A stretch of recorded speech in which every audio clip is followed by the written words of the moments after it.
अस्सलामुअलैकुम आज से मैं तोहि बापत अनमज खास टिठ मजेदार चटन यह चटन हेको अस बनयित करित पत जारस मज थयित पत प्यूंता बतस सत खेत या चट सत खेत वमेद तुह तयु यह चटन पसंद तो तुह बनव पक्यो करो शुरू अजिच खास चटन बनाने बापत सारी चीज तैयार थमित करित मे निमे तम तिलस 2 ग्रेंड फल तिल बे मे निमुत नून चमचे अख बे मे निमे तम 2 चमचे बड़ ही सूज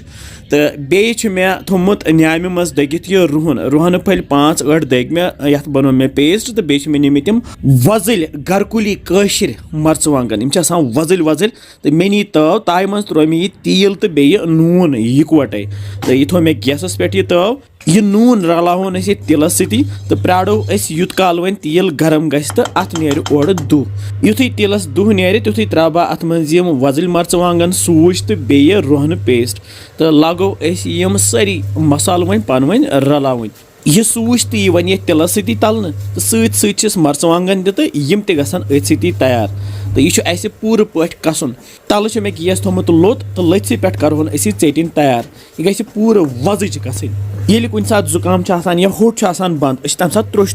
ठूल खेवान कि यह चटन तको तम सात बन पत प्यूंता खेत बतस आराम मिल युथ यह पूरे कसन यी तुथु त्राव अब कतरा गो त्रोस थोड़ा आब रलावन बे युथ यह खुशक गस त्रोस पत बे अब कतरा रोजो अस त्रावान तो रोजोस खलन दिवान तो अस पूरे पटी वन कसन यह आब शपे यह सूज यह तशान यह आब खलन दिवान गसी वन खुशक तो अस पूरे पट वन खुशक कर यूत काल वन ओर तेल त्राय वापस यह दग दिन युथ यह मसाल पूरे पट पान वन रल वस थवान वन गैस बंद क्या चटन गई अस तैयार वालो यह गैस पे बोन करहन यह चटन वन ठंड तो बरन कुन बानस मज वन तो मे लकुट यह चीन प्यालुक यह जार तो अत पे ढकन तो अथ मजी बरहन यह चटन थवन ये मजी पैक कर तो ये सात जरूरत तम सात कड़ो प्यूंता तो खेवन अगर पोथ